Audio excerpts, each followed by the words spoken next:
दादा भगवान का एक वचन। जब किसी को समझाने का मन करे ना तो एक बात अपने आप को समझा देना कि तुझे ये समझने की ज़रूरत है कि तेरी समझ की ज़रूरत किसी को नहीं है। बड़ा आराम आ जाएगा। बिना ज़रूरत के किसी को हीरा भी दे दोगे ना तो पत्थर समझकर फेंक देगा, और जब उसे नीड होगी तो वो कांच भी हीरा समझ के संभाल लेगा। ये है संसार। दुनिया में यही चक्कर है। आप कितनी भी अच्छी बात किसी को समझाओगे ना, वो उसे अच्छी नहीं लगेगी, क्योंकि मन में यही ख्याल आएगा, मुझे क्यों समझा रहा है, व्हाट फॉर, इनका क्या इंटेंशन होगा इस बात के पीछे। दिमाग के घोड़े दौड़ते रहते हैं। No use. आपको लग रहा है यूज़ है, पर अगले के लिए नहीं है। ज़माना बदल रहा है, सबकी अपनी बुद्धि है। आजकल सब वेल एजुकेटेड हैं, सब अपने आप में बहुत होशियार हैं। किसी को आपकी ट्रेनिंग की ज़रूरत नहीं है, तो छोड़ो ना। तुम्हें कितना इस झकना झाँक में पड़ना है, क्यों उलझना है, क्यों दिमाग लगाना है। आपका समय निकल गया, अब नफ़ा नुकसान अगले का। मेरा बेटा कमा रहा है, बहू वेस्ट करती है। अरे तो अगली का पति भी तो कमा रहा है, और रिश्ता उनका ज़्यादा नज़दीक है। चाहे बेटे से ही पूछ लो, माँ उसके करीब है या बीवी। पिक्चर जाना है तो बीवी को लेके जाएगा या माँ को। तो जो आपको ये सो कॉल्ड दर्द महसूस होता है ना, वो सब आपके मोह का नतीजा है। ममत्व बुद्धि है आपकी। आपका मोह आपको चुप रहने नहीं देता। एक्सीडेंट्स ये सारे ऐसे ही नहीं हो रहे हैं संसार में। ये जो ममता का सैलाब उमड़ता है ना, इसने आपकी ब्रेक फेल कर रखी है।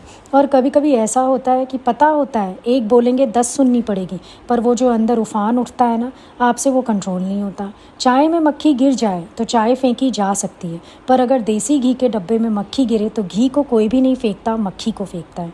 इतना तो हमको व्यवहार आता ही है। ये तो आपने बना लिया है देख के मक्खी कौन निकले, इसलिए चुप रहा नहीं जाता और मक्खी निकाल के बाकी निगल लो। पर तुम अपने आप को कंट्रोल नहीं कर सकते। असल तो हमारी आसक्ति है।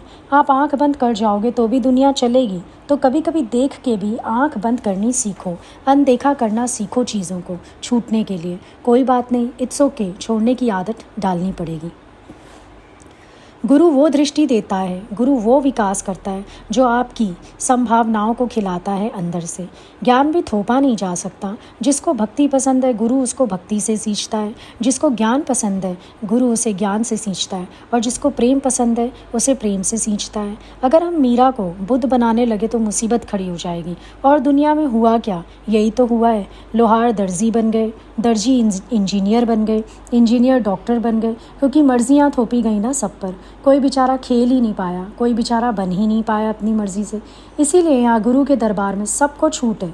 कोई नाचना चाहता है नाचो, गाना चाहता है गाओ, कोई समाधिस्थ होना चाहता है हो जाओ। तुम्हें बेहतर पता है तुम्हारी अंदर की संभावनाओं का।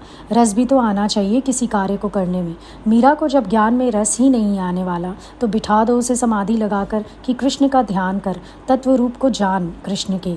वो इतना उलझ जाएगी कि डिप्रेशन में आ जाएगी। तभी तो जो कोशिश करनी है वो अपने आप के साथ करनी है। एक्चुअली हम सलाह भी नहीं देना चाहते, हम सीधे थोपते हैं। ज्ञानी अगर कहेगा तो वो एक राय दे के अलग हो जाएगा। मानना है तो मानो, वरना तुम्हारी मर्जी। थोपेगा नहीं कुछ भी।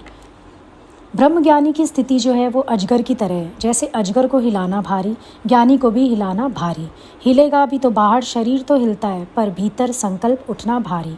आंख उठाकर दूसरों के कर्मों में जाना भारी। ये भारी है ज्ञानी के लिए। और तुम रहते हो इन सब कामों में तो एकदम एक्टिव, सुपर एक्टिव, और शरीर बना लेते हो जरूर भारी। बैठे रहते हो अपना एक जगह, बस ऑर्डर करते रहते हो, बोलते रहते हो, खाते रहते हो। गुरु ने कहा है छूटो छूटो छूटो। अरे जब तक अंदर से नहीं छूटोगे, बाहर से इन्वॉल्वमेंट बंद नहीं करोगे, तो फिर कैसे छूटोगे। काम तो बनने वाला नहीं, करेगा नहीं तो कराएगा, करता नहीं तो करावत, कुछ तो होगा। इसीलिए सिर्फ अपने को समझाओ कि तू कब तक इन झमेलों में उलझा रहेगा। तुझे कब तक ये सब कामों में टांग अड़ानी है, तुझे कब तक सबको सिखाना है। जीते जी आंख बंद करके देखो। Bye death from your guru and bye poverty from your guru. गुरु के पास आके ज़रा मौत खरीद कर देखो। जीते जी आंखें बंद करके देखो। है ही सब में भगवान, तू ही तो है आत्मा, सो ही परमात्मा। सब जानते हैं फिर भी नहीं छूटते। जीव बने का व्यवहार मन में पड़ा रहता है। रोकना टोकना, इन्वॉल्वमेंट, हर बात में बोलना, बस बीच में दखल अंदाजी करना, इसकी कोई ज़रूरत नहीं, निकलो इन सब उलझनों से। मेरा राग ख़त्म हो, मेरा इंटरेस्ट ख़त्म हो तो बस बात बन सकती है। तो सबसे पहले हमें अपने आप को राग रहित करना है। मन का शोर है ये, और कुछ भी नहीं। कितना फ़र्क पड़ रहा है किसी बात से? क्या हो जाएगा, क्या घट जाएगा, क्या कम हो जाएगा, क्या उलझन हो जाएगी? कुछ भी नहीं होने वाला। ये जो विकल्प आते हैं, डर आते हैं, इनकी मात्रा भी कम है और ये भी आसक्तिवश हैं। मेन तो आपको आपकी ये आसक्ति वाला स्वभाव उकसाता है। आपका नेचर, स्वभाव, मेरापन वो पकड़ता है आपको अंदर से। आसक्ति का स्वभाव पकड़ता है आपको और आप पकड़ते हो संसार को। और इस पकड़ के चक्कर में व्यवहार तो आपने ख़राब किया ही किया है, साथ ही साथ अपना परमार्थ भी ख़राब कर लिया है। बाहर पता नहीं कितना नुकसान हुआ, पर आपकी कितनी श्वासें खराब हो रही हैं। क्रोध, ईर्ष्या, विक्षेपताएँ, लोभ, इच्छा, अहंकार, आपके अंदर क्या क्या पैदा हो रहा है। आपके जिस घड़े में अमृत भरना चाहिए था उसमें कितने छेद हो गए हैं। सोच के देखो, ये जो संसार की वासनाएं हैं, लालसाएं हैं, क्या ये छेद नहीं करती हमारे पात्र में? दादा भगवान ने बोला, जीव होके आए हो तुम मेरे पास, ब्रह्म होके जाओ।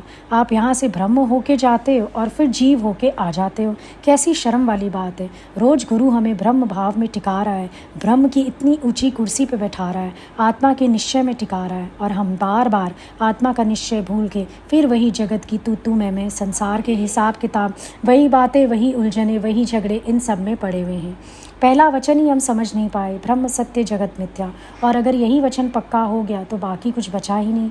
जो जगत बना ही नहीं है, जो तुम्हारे सामने है ही नहीं, तू भी तो फिर पूरा समय उस जगत में उलझा बैठा है। तो ज़रा विचार करके देखो, तज देह उपाधि तब बनेगा काम। तो ध्यान करो ज्ञान का, सावधान रहो, आत्मभाव में जागृत रहो। ये मूढ़ता छोड़ो, जड़ता छोड़ो।